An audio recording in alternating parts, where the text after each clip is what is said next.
help if I hit the last chord, wouldn't it? Anyway, Yngwie Malmsteen, ladies and gentlemen.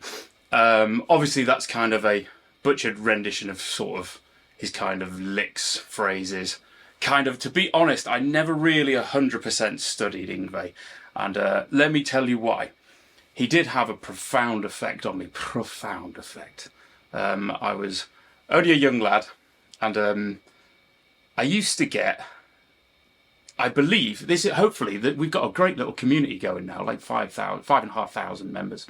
I'm hoping a lot of you guys are sort of similar age to me. So you'll have been like learning in the 90s, some of you. And do you remember we had a lot of guitar magazines back then? Now, I want to say Total Guitar, but I could be mistaken. But it came with a CD, and you used to get like some, you know, big-time guitarists' latest releases, singles.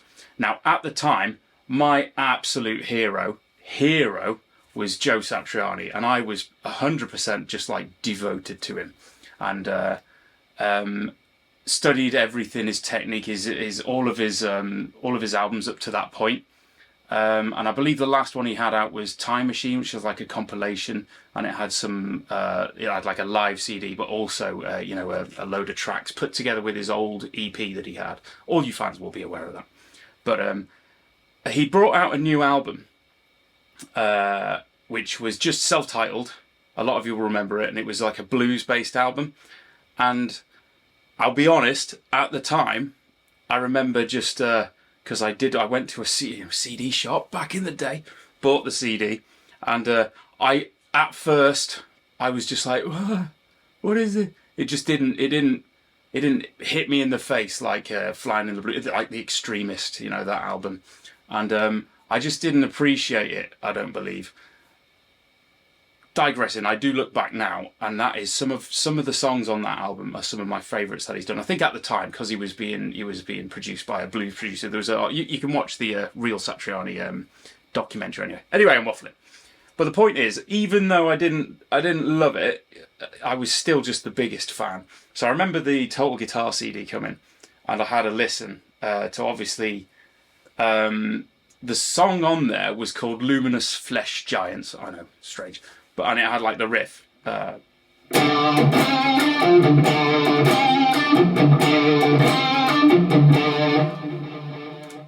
the melody.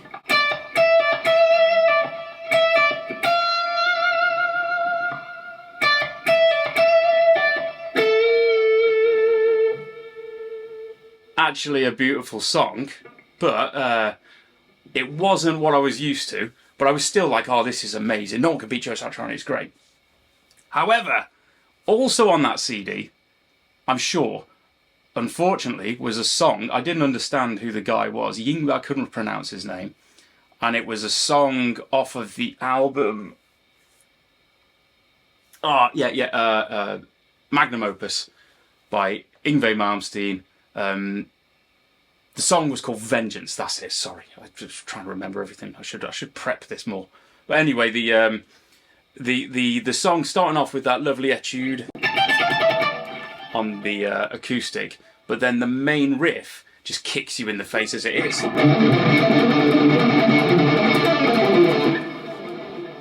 But it was the solo section, okay, that I want to talk about, and not even the like the counterpoint. Classical kind of sound.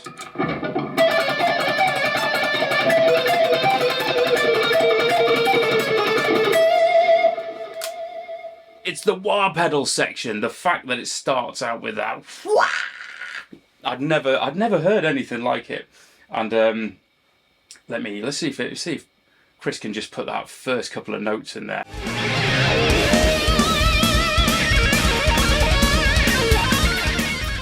I mean, can you believe that? After I was nothing but Satriani at the time, so I was very used to the very fluid legato sound, darling, to get that all of a sudden ultra-picked wah pedal in the face.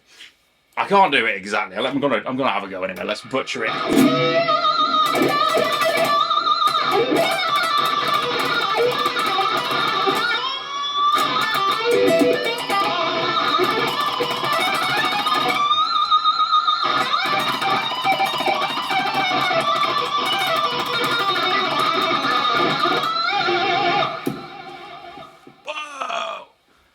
it blew my absolute mind.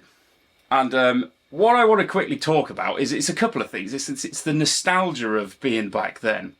I want to know if any of you guys, did you have total guitar techniques, I believe? And maybe one more, I can't remember.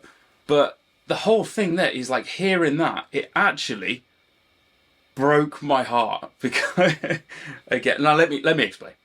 Is at the time, Joe Satriani was totally just the king for me, obviously, like I've just said. I realise I repeat myself. But to hear this Yngwie sound, I was just like, oh my God, especially since it clearly, in my juvenile mind, you know, inexperienced and immature, I was just like, oh my God, he's totally just burned my hero alive. You know, because there's Satriani. And then we've got...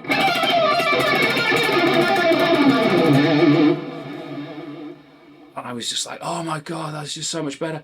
But it also totally, like, demotivated me. Because I just thought, I could never do that. I can't do it. I can't play. Whereas I felt like, you know, because Joe Satriani was very melodic, very technical, but I could kind of, sort of, attempt to play a couple of his songs at the time and do a little bit of legato, you know, and impress all my friends. I was like, yeah, look out, playing all fast. But then when your ear picks up the fact that he's picking everything and all that, I was just like, I just can't do it. And again, brings me on to the whole discouragement thing and why you shouldn't let it conquer you from progressing. It's because you got to remember these guys, you know, developed their own way of doing it over a long period of time. So it's one of the things I always find is because in my younger years, and I wanted to be a session player, so I wanted to kind of play all styles and be able to emulate or copy. So if someone said, "Can you do a Dave Gilmour type solo? Can you kind of do it?" That's kind of what the job is. So I remember just thinking, well, if you're trying to play exactly like someone else, it is very difficult to do because, strangely enough, there's things that are hard for us are easy for them in a way, because things that fall under their fingers, if you like, they've developed these licks and phrases, and then for you to attempt them from, you know, cold is really, really difficult. And it really kicked me for a long time. But then slowly but surely I realised that there's actually a couple of signature licks you can do to get the kind of sound. And I'm sure you'll all be aware of them. But you've got things like that's the thing right there. The descending sixteenths, groups of 4, but on one string. And that's kind of, I think, his signature sound. Maybe you all disagree. What else? What do you think is his signature lick? Maybe the... But the descending and ascending and descending.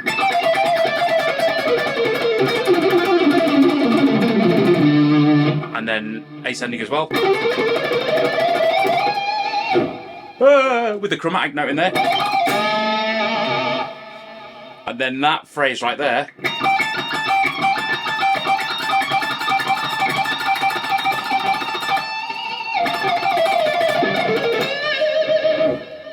And a massive vibrato, which is difficult for me to do on this. I'm not making excuses.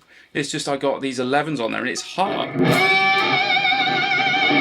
Whereas when you've got really loose strings, you can get massive vibrato in there. Anyway, massive depth to the note there.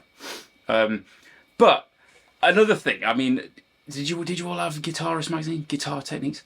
There was one. I'm sure it's on that. There was. Does anyone know Jan Circa, who now I believe he owns and he runs Jam Track Central? So if any of you guys on there, if any of you know him, you've got to say hello because I was a huge fan. He had his album Spirit. It was brilliant, and the hoodlum guitar. I'd met him once at a trade show, but I was too scared to really say anything. I just sort of looked at him because he was like a British, you know, Satriani, and still is phenomenal. But I've totally lost my train of thought. Why was I talking about Jan Circa? Oh God, I've totally forgot where I was. Sorry, apologies. It's because of he was involved with I'm sure it was Total Guitar, and they used to do a thing. Does anyone remember it? Jack and Bobby, and they'd have like the Yorkshire accent. They're like, "Hey up, Jack lad, what you doing there in that young cracker studio? Hey up, Bobby, I said you shouldn't be so bored." all the Americans are going to be watching me going, what the hell is he talking about? But I used to just love that. And they used to do it every now and then. And I remember there was an edition with Steve Vai on it as well. And he was picking stuff. And again, that blew me. Anyway, I digress. My whole point is, the fact of the matter is, I loved that sound, the alternate picking, that real aggressive bite. And I really wanted it, but I convinced myself I didn't at the time. I'm like, yeah, I don't really want to play like that anyway, you know. I don't like I don't like that sound, man. I prefer the sort of, I prefer the smoother sound, you know what I mean? And it's because I could do that. The other thing, the alternate picking, it was too hard. That's the fact. So let's admit I was lying to myself, and I was like, I don't want to pick like, I don't want to play like that. I think I probably said I don't want a six pack either. I don't want to be like muscular or anything. But the fact is, of course, I wanted to the point so badly that I did get a little bit obsessed with it, to the point that I might have overdone it slightly, but I don't think so. Anyway, I apologies for rambling. I just get so excited with the whole thing. But my point being, I got very discouraged, but then I still went back to the Satriani stuff, played the song, and then slowly but surely started to try and think, well, I'm just going to try and integrate that picking thing and try and have a go at one. And just, bottom line was, I didn't give up and I kept going, and I did develop it. And I will get into, you know, all the things that really started it for me, along with actually explaining the whole thing, my mechanics, etc., and how I practice, blah blah blah. But anyway, so yeah, I never really studied that much of Yngwie's music, but 100% when I got into the gypsy jazz as well, the fact that it's a lot very classical based, neoclassical we call it, but so is a lot of the gypsy jazz, you know, because it's jazz and classical are actually intertwined. They're musical cousins, you know. I'll get into that anyway. But apologies for rambling like I do. But everyone, let me know, did you have Total Guitar magazine? Am I talking about the right one? And did you also have any of the same sort of things where you just got absolutely kicked in the face and the nuts by a guitarist to the point that you were depressed and you thought, I want to give up? Thank you very much. Onwards and upwards. Loads more to come, including original album coming soon. Thank you very much. See you next week.